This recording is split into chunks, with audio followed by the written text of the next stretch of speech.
अस्सलाम वालेकुम स्टूडेंट्स। आज हम अपना नेक्स्ट चैप्टर लेके चलेंगे। जैसा कि हमारा समर वेकेशन होमवर्क कंप्लीट हो चुका है, वो हमने सारा ही कोर्स एक दफ़ा पढ़ लिया है और अब आप लोगों का रिटर्न रह गया होगा। मे भी आप लोगों ने वो लिख भी लिया हो।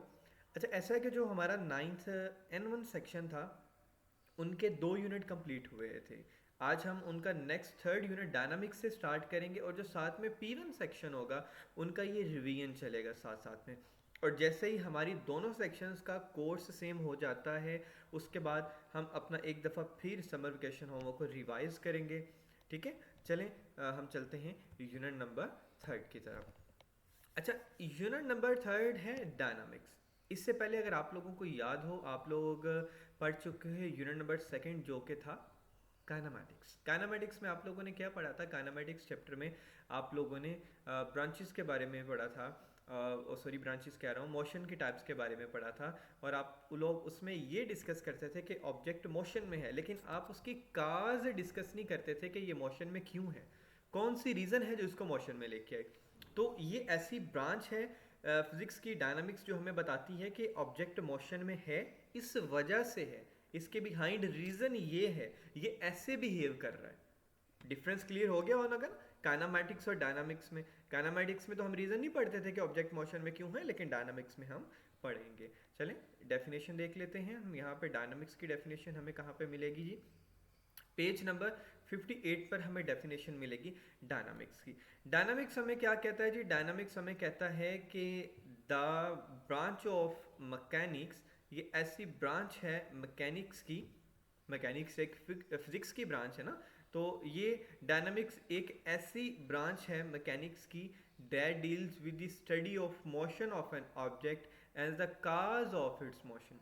ये डील करता है कि एक ऑब्जेक्ट किस तरीके से मोशन में आया और मोशन में आने के बाद उसकी बिहाइंड रीज़न क्या थी, काज क्या थी। अगर आप देखें ना, काज, उसके बिहाइंड रीज़न क्या थी, वो किस वजह से ऑब्जेक्ट मोशन में आया, हम इसमें वो स्टडी करेंगे। तो पेज नंबर 58 में आपको यहाँ तक डायनामिक्स की डेफिनेशन मिलेगी।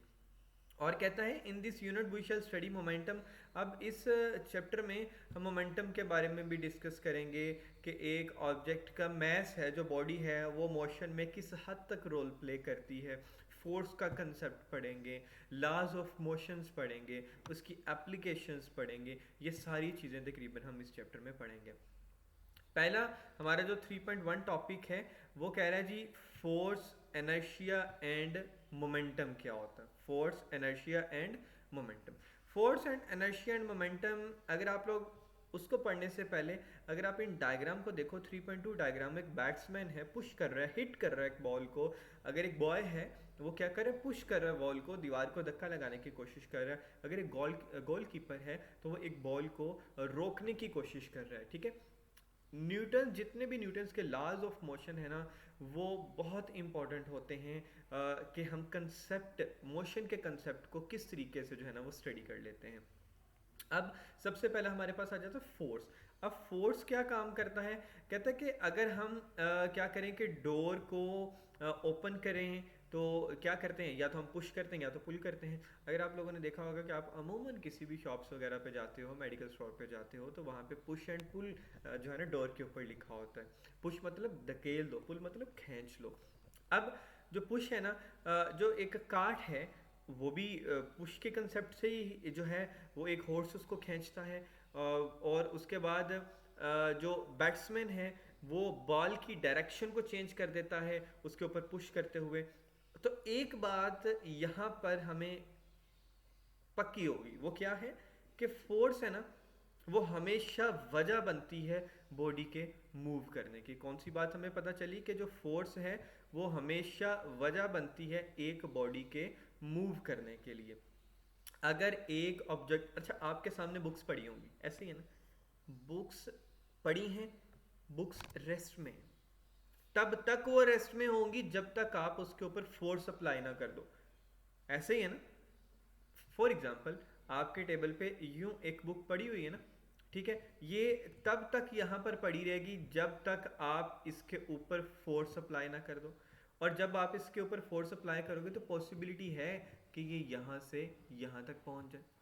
और अगर एक ऑब्जेक्ट मोशन में है, कंटिन्यू है उसका मोशन, लाइक अगर एक जो है ना बॉय साइकिल को चला रहा है, चलाई जा रहा है चलाई जा रहा है, तब तक वो साइकिल को चलाया जाएगा जब तक वो फोर्स अप्लाई नहीं करेगा in the form of brakes. वो तब तक वो ऑब्जेक्ट वो साइकिल मोशन में रहेगी। तो क्या पता चला कि जो फोर्स है वही वजह बनती है ऑब्जेक्ट के मूव करने की, और साथ साथ ये भी पता चला फोर्स ही वजह बनती है ऑब्जेक्ट को रोकने के लिए। अब यहाँ पे हम डेफिनेशन देख लेते हैं फोर्स की। कहते हैं फोर्स मूव्स और टेंड्स टू मूव, स्टॉप और tends to stop the motion of a body. Force वजह बनती है किसी भी ऑब्जेक्ट को मोशन मूव करवाने के लिए, रोकने के लिए, किसी भी ऑब्जेक्ट मूव करते हुए को रोकने के लिए, एक ऑब्जेक्ट मोशन में है उसको रोकने के लिए। तो और साथ साथ ये भी है कि फोर्स डायरेक्शन भी चेंज कर देती है किसी भी मूविंग ऑब्जेक्ट की। फॉर एग्जांपल एक बॉल है, वो ज़मीन के ऊपर रोल करती हुई आ रही है, और क्या होता है कि जैसे वो आपके करीब पहुंचती है, आप हल्का सा पाँव लगाते हो, क्या होता है उसकी डायरेक्शन चेंज हो जाती है, यानी आपने पाँव से उस बॉल पर फोर्स लगाई।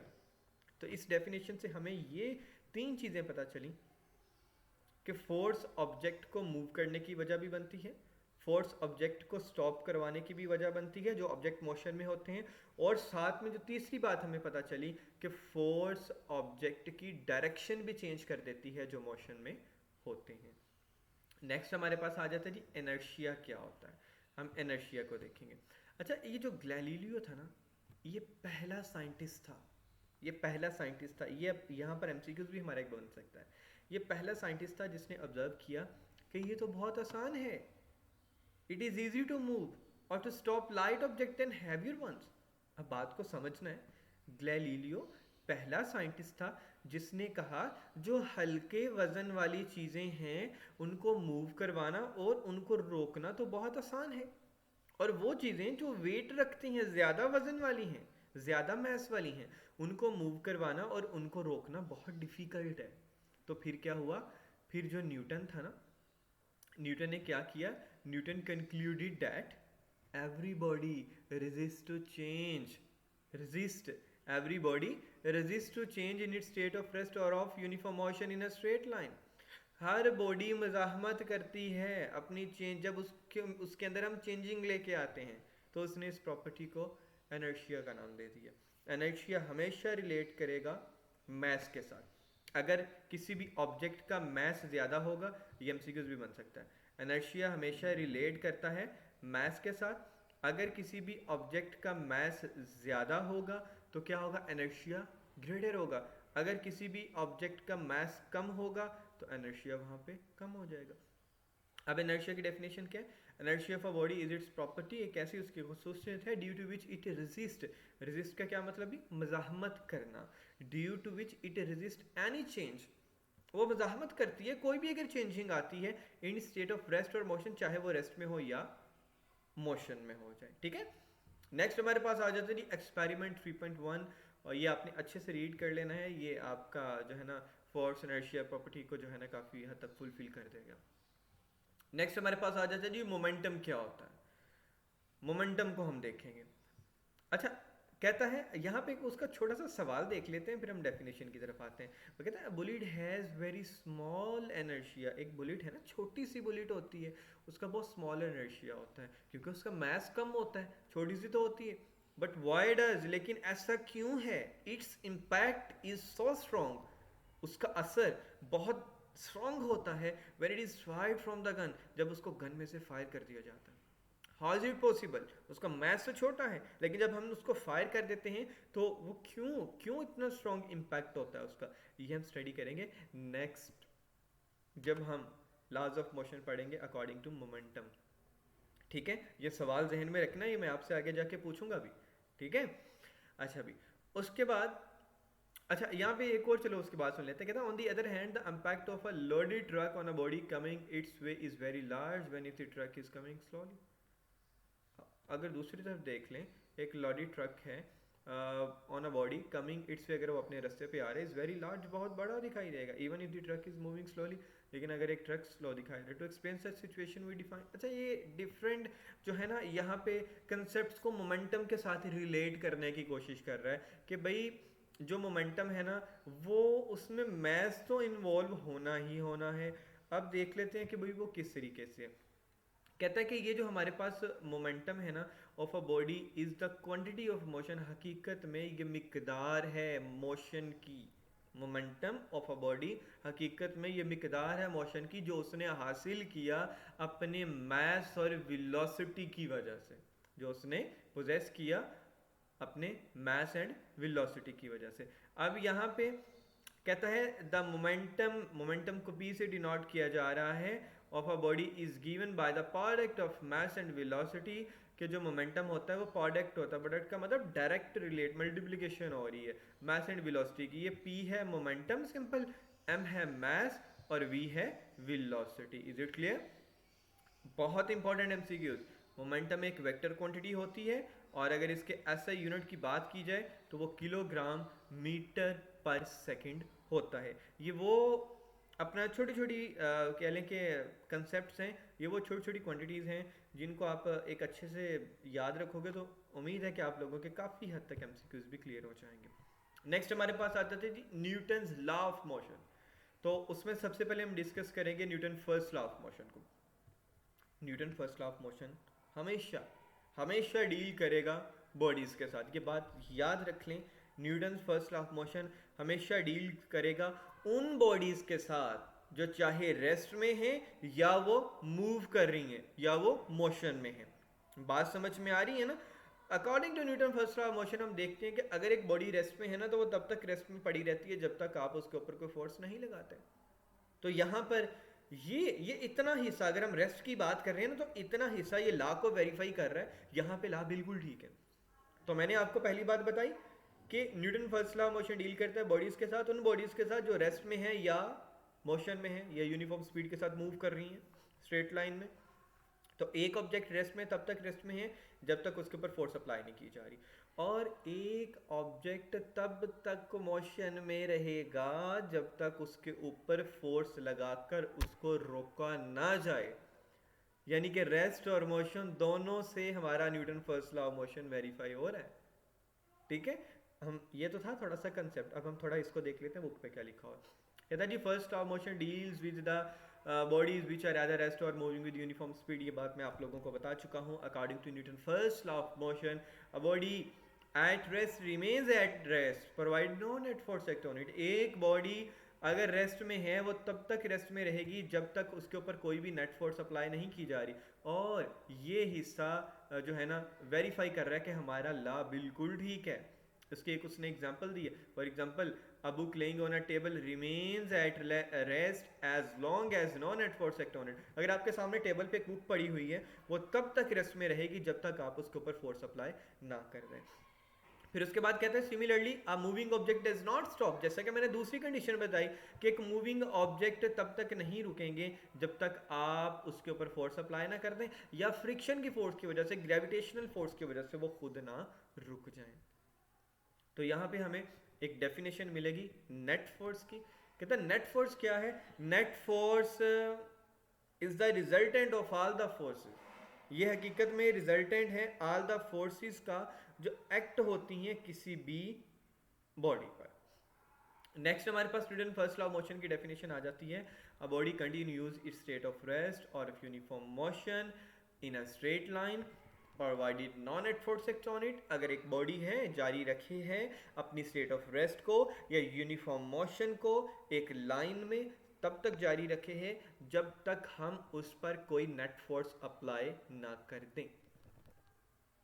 ये थी हमारे पास न्यूटन फर्स्ट लॉ मोशन की डेफिनेशन। अब यहाँ पे हमें डिफरेंट क्वेश्चंस भी मिलेंगे। यहाँ पे जो हमें पहली डेफिनेशन क्वेश्चन मिलेगा वो है law of inertia. Law of inertia क्या होता है? कहता है जो since Newton first law of motion जो है ना, जो Newton first law of motion है वो डील करता है इनर्शियल प्रॉपर्टी के साथ मैटर की। Therefore, Newton first law of motion is also known as law of inertia। Newton first law of motion को law of inertia भी बोला जाता है क्योंकि ये डील करता है inertial properties of matter। ये डेफिनेशन है law of inertia की। अब यहाँ पे एक सवाल और भी उठता है कि जब एक पैसेंजर बस के अंदर खड़े हैं, ठीक है, आपने अमूमन देखा भी होगा बस के अंदर खड़े हैं तो जब ड्राइवर अचानक से ब्रेक्स अप्लाई करता है तो आगे की जान तो या यानी कि आसान से अल्फाज में हम ये यहाँ पे पढ़ेंगे कि जो पैसेंजर बस के अंदर खड़े हैं, जब ड्राइवर ब्रेक अप्लाई करता है तो वो फॉरवर्ड क्यों मूव करते हैं, ऐसा क्यों होता है, ठीक है। यहाँ पे कहता है we have observe that the passenger standing in a bus fall forward when the driver applies the brake suddenly. ऐसा क्यों होता है? इट इज़ बिकॉज, इसके बिहाइंड ये रीज़न है, हम देख लेते हैं जी। कहता है it is because the upper part of their body tends to continue their motion. अच्छा, आपने देखा होगा अमूमन गाड़ी में जब आप सफ़र करते हैं, जो आपका अपर पार्ट होता है ना, वो हिल रहा होता है, वो टू एंड फ्रो थोड़ा मूव कर रहा होता है। कहता है ये वजह है कि जो अपर पार्ट होता है ना, tend to continue their motion, वो अपने मोशन को जारी रखता है। लेकिन जो लोअर पार्ट होता है बॉडी का, वो कंटैक्ट होता है, जुड़ा हुआ होता है बस के साथ, ठीक है, with the in contact with the bus stop with it, जो उसके साथ ही रुक जाता है। लेकिन जो अपर पार्ट होता है वो क्या होता है, वो फॉल फॉरवर्ड करता है, जिसकी वजह से एक बॉडी फॉरवर्ड मूव करती है। बात समझ में आ गई ना? अच्छा, क्या होता है कि चलो फॉर एग्जांपल ये बस का इंटरनल पॉइंट है, ठीक है। अब मैं यहाँ पर देख लेता हूँ कि यहाँ पर एक पैसेंजर है। चलें आपका कंसेप्ट जो है ना स्ट्रॉन्ग करने की कोशिश करते हैं। यहाँ पे एक पैसेंजर है, वो खड़ा हुआ है। पैसेंजर तो बहुत अजीब सा बन रहा है। चलें, हमने तो अपना कंसेप्ट लेना है, ठीक है। अच्छा, अब एक पैसेंजर है, वो क्या है जी, वो बस के अंदर खड़ा हुआ है। जो पैसेंजर का इनर लोअर बॉडी पार्ट है, लाइक उसकी लेग्स हैं, वो बस के इनर पार्ट के साथ जुड़ी हुई हैं। जो अपर पार्ट है वो क्या जी, वो मोशन में है, वो टू एंड फ्रो मूव कर रहा है, वो हल्का हल्का हिल रहा है। लेकिन ड्राइवर जब भी सडनली ब्रेक अप्लाई कर देता है, जैसे ही ये बस रुकती है, उसका इनर पार्ट भी बॉडी के जो है ना बस की बॉडी के साथ लगा होता है, वो रुक जाता है। लेकिन अपर पार्ट होता है वो मोशन में होता है, तो इस वजह से वो फॉरवर्ड मूव कर जाता है। अब यहाँ पे हमें एक और क्वेश्चन मिलेगा इसी बुक पे, इसी पेज पे। कहते हैं when a bus takes a sharp turn, जब बस तेजी से टर्न करती है, why the passenger move outward. तो अच्छा, सवाल यहाँ पे when a bus takes a sharp turn why the passenger move outward, जब बस तेजी के साथ टर्न करती है। अच्छा, आप गाड़ी में बैठे होते हैं ना, तो आपने देखा होगा अगर गाड़ी तेजी के साथ टर्न करती है, जिस डायरेक्शन में टर्न करती है, तो आप थोड़ा उस डायरेक्शन में मूव कर जाते हो। ऐसा क्यों होता है? आप बाहर की जानब क्यों मूव करते हो? कहते हैं, अब यहाँ पे मैं थोड़ा इसको जूम कर देता हूँ। कहते हैं when a bus takes a sharp turn, जब बस तेजी के साथ टर्न करती है तो क्या होता है? Passenger fall in the outward direction, जो पैसेंजर्स होते हैं वो आउटवर्ड डायरेक्शन में मूव करते हैं। ऐसा क्यों होता है? इसके बिहाइंड रीज़न क्या है? ठीक है, इसके बिहाइंड रीज़न कहता है it is due to inertia, ये सिर्फ एनर्शिया की वजह से होता है। That they want to continue their motion, वो अपने मोशन को जारी रखने की कोशिश में लगे होते हैं। इन अ स्ट्रेट लाइन, एक स्ट्रेट लाइन में, एंड थर्स फॉल आउटवर्ड, वो आउटवर्ड की जानब चले जाते हैं। गाड़ी सीधी जा रही है, उसने तेज़ी से टर्न ले लिया, लेकिन ऑब्जेक्ट जो उसके अंदर पैसेंजर बैठे हुए हैं वो तो अपने मोशन को कंटिन्यू रखने की कोशिश कर रहे हैं स्ट्रेट लाइन में, लेकिन जैसे ही वो टर्न करती है वो भी उनके साथ आउटवर्ड डायरेक्शन में टर्न कर जाते हैं। अब नेक्स्ट हमारे पास आ जाते हैं जी Newton second law of motion क्या होता है। Newton second law of motion किस चीज़ को वेरीफाई करता है, हम वो भी देख लेते हैं। फर्स्ट लॉ ऑफ मोशन तो हमने पढ़ लिया कि एक ऑब्जेक्ट अगर मोशन में है तो मोशन में रहेगा, एक ऑब्जेक्ट रेस्ट में तो रेस्ट में रहेगा। वो तब तक रहेगा जब तक उसके ऊपर कोई नेट फोर्स अप्लाई नहीं की जा रही। तो Newton second law of motion हमें क्या कहता है जी? न्यूटन सेकंड लॉ ऑफ हमें मोशन ये कहता है कि जब, अच्छा जी, Newton second law of motion हमें ये कहता है कि जब अच्छा, Newton second law of motion को पढ़ने से पहले मैं आपको ना एक छोटा सा कंसेप्ट दे देता हूँ, उससे आप लोगों को ये समझने में बहुत आसानी हो जाएगी। अगर एक ऑब्जेक्ट है ना, फॉर एग्जांपल मैं यहाँ पे ड्रा कर देता हूँ, एक बॉक्स है, एक ऑब्जेक्ट है, ये इस टाइम रेस्ट में पड़ा हुआ है, ठीक है। ये इस टाइम रेस्ट में पड़ा हुआ है, ये तब तक रेस्ट में पड़ा रहेगा जब तक मैं इस पर कोई भी फोर्स अप्लाई ना कर दूँ, ठीक है। और जब मैं इस ऑब्जेक्ट पर फोर्स अप्लाई कर दूंगा तो इसमें क्या प्रोड्यूस हो जाएगा? इसमें एक्सेलरेशन प्रोड्यूस हो जाएगा, और एक्सेलरेशन की डायरेक्शन भी वही होगी जिस डायरेक्शन में फोर्स जा रही है। ये बात आप लोगों ने अच्छे से समझनी है कि एक ऑब्जेक्ट रेस्ट में है, मैंने उस पर फोर्स अप्लाई कर दी, जब उस पर फोर्स अप्लाई की तो उसमें एक्सेलरेशन प्रोड्यूस हो गया, और एक्सेलरेशन की डायरेक्शन भी वही हो जाएगी जिस डायरेक्शन में वो ऑब्जेक्ट जा रहा है। तो देखें, कहते हैं जब नेट फोर्स किसी बॉडी पर अप्लाई की जाती है तो उस बॉडी में एक्सेलरेशन प्रोड्यूस हो जाती है, और वो एक्सेलरेशन, अब यहाँ पे देखें, ये वो एक्सेलरेशन जो है ना, वो एक्सेलरेशन डायरेक्टली प्रोपोर्शनल हो जाएगी। वो एक्सेलरेशन, ये वाली जो हमारे पास एक्सेलरेशन है, ये डायरेक्टली प्रोपोर्शनल हो जाएगी उसके फोर्स के, ठीक है। और ये डायरेक्टली प्रोपोर्शनल हो जाएगी उसके फोर्स के, और यही एक्सेलरेशन इन्वर्सली प्रोपोर्शनल हो जाएगी उसके मास के। जब हम इन दोनों को मिलाएंगे तो acceleration directly proportional to its forces and inversely proportional to its mass. अब डेफिनेशन देख लेते हैं। कहते हैं जब नेट फोर्स एक्ट करती है किसी भी बॉडी पर तो उसमें एक्सेलरेशन प्रोड्यूस हो जाता है। Acceleration in the direction of the net force he produce होता है, जैसा कि मैंने इधर बताया। The magnitude of this acceleration is directly proportional to the net force acting on a body, और acceleration directly proportional हो जाती है net force के and inversely proportional to its mass, और inversely proportional हो जाएगी उसके mass के. जब हमने इन दोनों को मिला दिया तो ये m यहाँ पे डिवाइड हो रहा है, इधर आके एक्सलेशन के साथ मल्टीप्लाई हो जाएगा, तो force directly proportional to M A. ठीक है, जब हमने प्रोपोर्शनैलिटी खत्म किया तो प्रोपोर्शनैलिटी कन्वर्ट हो गया कांस्टेंट ऑफ प्रोपोर्शनैलिटी में. वो किस में कन्वर्ट हो गया? प्रोपोर्शनैलिटी कांस्टेंट में. Is it clear? उसके बाद हमने क्या किया जी, इन ऐसा यूनिट, जब हमने ऐसा यूनिट को देखा तो जो k है ना, k की वैल्यू होती है 1. k की वैल्यू बेटा क्या होती है? 1 होती है. तो अगर हमने k की जगह पे 1 लिखा, 1 मल्टीप्लाई एम ए, तो एम ए ही रह गया ना. तो कहता है जो ऐसा यूनिट होता है फोर्स का वो न्यूटन होता है. ठीक है, according to Newton second law of motion. Newton second law of motion के मुताबिक हमारे पास न्यूटन की डेफिनेशन क्या आएगी? उसमें कहता है 1 न्यूटन. अब बात को यहाँ पे समझना है, जो 1 न्यूटन फोर्स है वो प्रोड्यूस करती है 1 मीटर पर सेकंड स्क्वायर की एक्सेलरेशन 1 किलोग्राम मास वाले ऑब्जेक्ट पर. तो 1 न्यूटन किसके इक्वल हो जाएगी? 1 kilogram multiply 1 metre per second square. 1 multiply 1 होता है kilogram multiply metre per second square, which is equal to 1 kilogram metre per second square. आगे इसके कुछ एग्जांपल्स आ जाती हैं, चलिए हम वो भी देख लेते हैं. कहता है फाइंड द एक्सेलरेशन. हमने क्या फाइंड करना है यहाँ पर? हमने एक्सेलरेशन फाइंड करनी है जो प्रोड्यूस करती है 20 न्यूटन की फोर्स को, और उसका मास है 8 kg. मास आ गया बेटा हमारे पास 8 kg, और उसके बाद हमने देखना है जी फोर्स आ गई हमारे पास 20 न्यूटन. एक्सेलरेशन फाइंड करना है, और जैसा कि हम फॉर्मूला पढ़ चुके हैं कि वो किसके इक्वल होता है? वो इक्वल होता है जी हमारे पास F is equal to M A. हमने फॉर्मूला लगा दिया. एक्सेलरेशन फाइंड करनी है, एक्सेलरेशन वहीं पे रहेगी, ये मास जाके f के साथ डिवाइड हो जाएगा. तो एक्सेलरेशन का फॉर्मूला हमारे पास क्या बन गया जी? Acceleration is equal to f over हमारे पास क्या बन जाएगा बेटा? m बन जाएगा. ठीक है, अब 20 divided by 8, 20 divided by 8 which is equal to 2.5, और ये किलोग्राम कट गया इस किलोग्राम के साथ, क्योंकि ये न्यूटन है. 1 न्यूटन किसके इक्वल होता है? जो हमने ऊपर पढ़ा, 1 न्यूटन इक्वल किसके होता है जी? 1 kilogram metre per second square. तो उसकी जगह पे हमने लगा दिया kilogram metre per second square. Kilogram kilogram से कट गया, and which is equal to 2.5 metre per second square. 3.2 example भी आप लोगों ने इसी तरीके से करनी है, और 3.3 एग्जाम्पल भी आप लोगों ने इसी तरीके से करनी है. होप सो आज हमने जितना पढ़ा आप लोगों को क्लियर हो गया होगा. आप लोगों ने इसके अच्छे से प्रैक्टिस करनी है according to paper point of view. ये बहुत बहुत बहुत इंपॉर्टेंट कंसेप्ट से जो आज हम लोगों ने पढ़े, और इसमें बहुत इंपॉर्टेंट शॉर्ट डेफिनेशंस भी थी. जितनी बेटा रिटन प्रैक्टिस करेंगे आप लोगों के लिए उतना ही कम होगा. अल्लाह हाफिज़.